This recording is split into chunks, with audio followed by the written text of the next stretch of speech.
used to call me at work, or anybody, I'd be like, I'm at work, don't do that. But like I said, we're getting older, and if you are fortunate enough not to have security over your shoulder, and you can take a moment every now and then don't trip. Yeah, it's not like I be making personal phone calls all the time, but right. I don't have that kind of stuff. I have worked in the call center before, and I have had people act like that. You got to tell them when you go to the bathroom. So I know that other side too. I know what that is. Right. I know she was having struggles last night. It was probably normal struggles with daddy or whatever. I think she feels some kind of way, like she think I'm fussing when I tell her to, to calm down or to don't apologize for something. She'll.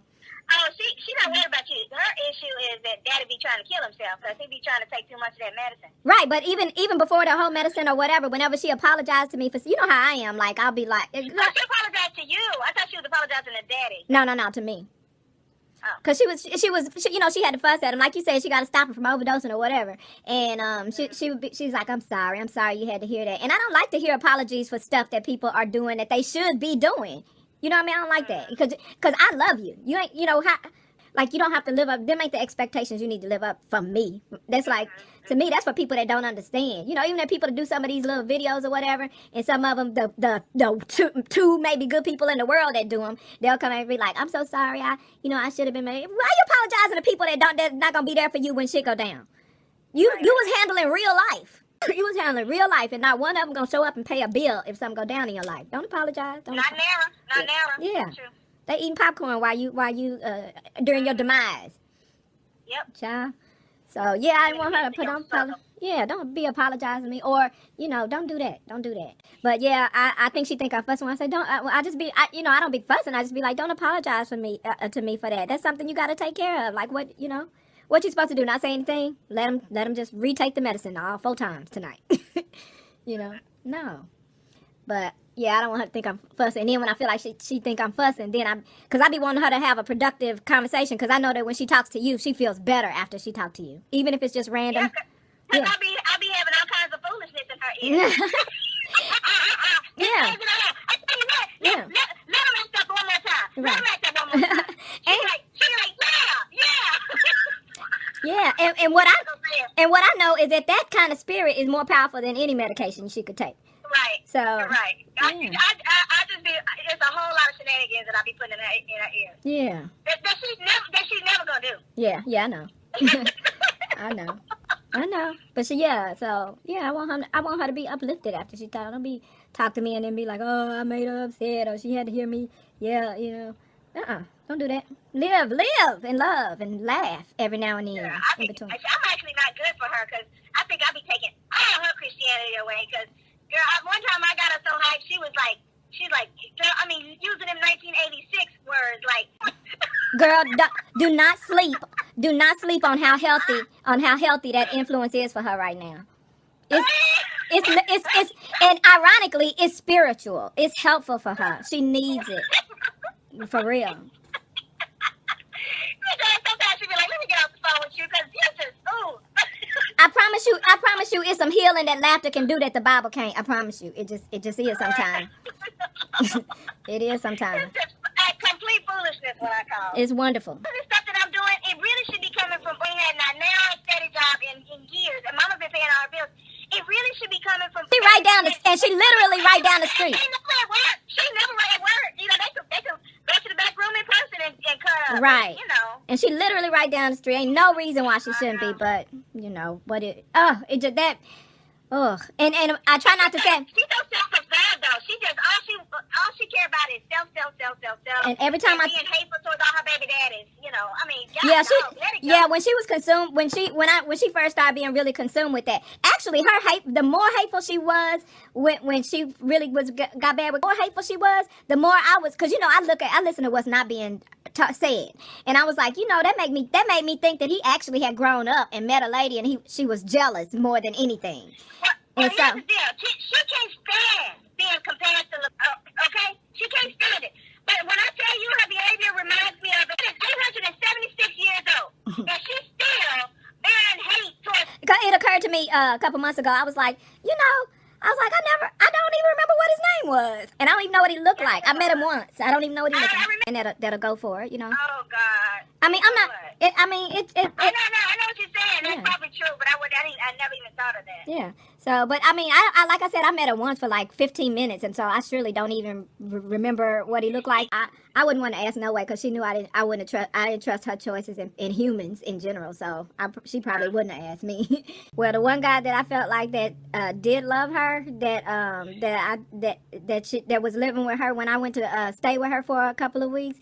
That's the only one that didn't make a pass at me, and she went around telling everybody that he tried to rape me. Yeah.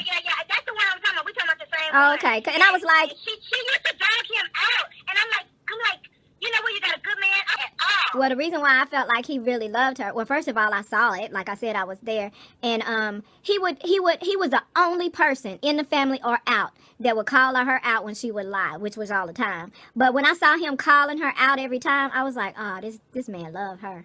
And I was like, I thought it was funny that she said that he tried to rape me when every last one of her other boyfriends ever always made a pass at me. Fortunately, I wasn't no timid little girl. And Nick, I was quick to say, I am however old I was. I'm 8 years old. I am 11 years old. Like, what the hell? You know, they ain't gonna pedophile no little girl that's gonna speak up like that.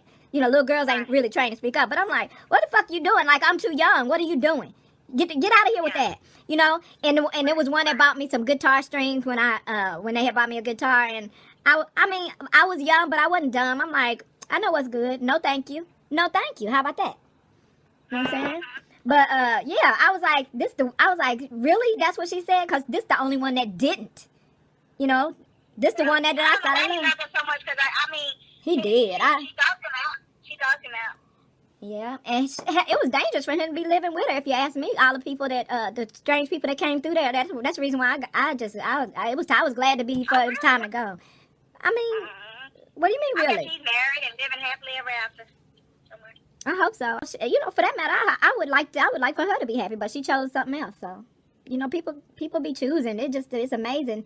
It's amazing the choices that people have in front of them, and I mean, some bad choices, you know, I make, but they don't be life destroyingly horrible like that. Like, oh my God, what's good? Like, why would you do that? I don't know. Just people be talking about relationship stuff. I'll be like, or how about you don't entertain someone that don't respect you? You know what I'm saying? It really is what you accept. And people, I'm like, women's empowerment would be the first one saying, you know, on your victim bandwagon, they be like, yeah, he shouldn't do this. You know, you don't deserve this or whatever. No, you don't deserve it. But unless you dated that sucker at gunpoint, unless you dated him at gunpoint, I mean, the chances are he showed you what he was capable of. Yeah. I mean, maybe. I don't know if the desire to not be alone is just that powerful. I guess my introvertism may have helped me in that way because I was okay, unless it was gonna be somebody that came correct. I was okay being alone. It wasn't even like that for me. It was people like, well, oh, you didn't even give me a chance. I was like, yeah, you showed me the symptoms. I don't know. You don't even know me that well. I know you well enough to know that part I ain't about that life. But I wish you well. You was fine before you met me. You'll be fine after. All right, love you. Bye bye. No. I'm supposed to go to your concert today. I'm sleepy, but I'm determined to go. I'm determined to go. Girl, go home when you got when you got the shower. No, I can't because I got the logistics. No, I gotta go and get the keys and all that. Well, when you get through with all that, go home. You do stand on your head and do a cartwheel. It sounds stupid. It sounds stupid. Stand on your head and do a cartwheel. You're gonna be laughing at yourself for doing stupid shit so hard that you're gonna get some energy out of it. It's gonna be. Oh, that's it. And I don't even have to take a medicine. Right? I used to do that when I was 20. I was like, and I don't even know where I got the idea. I was like, I'm just gonna, cause I guess I was thinking, you know how people say you can't dance and be mad at the same time. So I was like, I stood on my head or turned a cartwheel or something. And I'm like, that's the dumbest shit in the world. But I was so busy laughing at myself for doing something dumb that I was, it lightened my mood. Cause I was like, who does that? But I kind of like people say, "Hey, try to skip across the lawn and be mad. You mad, but you skipping. It don't go together. You gonna mess around and be happy accidentally. You gotta do what you gotta do to pull yourself out of that rut. You know, everybody just embracing mental health issues as mental health issues, and they are mental health issues. They're legitimate, but sometimes you gotta take some medicine that won't kill your other organs. Yep. And sometimes that medicine can be as simple as standing on your head or skipping across the lawn or doing a cartwheel. Something goofy. Just like you say, you put all that ridiculousness in mama's head. That's her cartwheel. Yeah. You know, that's her skipping across the line. That's her, pulling herself out of that phase of depression, Misery. Nope. Because that misery going to be there waiting on you when when you calm down from laughing at yourself. It's going to be right there. It's patient. It's patient. Yeah. It's patient. It's very, very patient. That's some good material. You need to tell Adele that, misery is patient. Oh, yes, it is. Yeah. That's good stuff. Yeah. You need to add that To her set. Uh-huh. Yeah. Oh, I almost saw her. What's the day? I almost saw her Tuesday. But that's why I loved her, because I really, really, really genuinely love people. You know what I mean? She talking about something. Tell him he love him. He said, I didn't say that shit. That's exactly what he said. He said, I didn't say that shit. Don't tell that grown man that. That was funny. Oh, God. But I was like, you said that like, because him and be talking to each other like, I was like, y'all be telling y'all they love each other. I'm I like, now remember what he said. He said, tell him much respect. I won't ever forget what he said.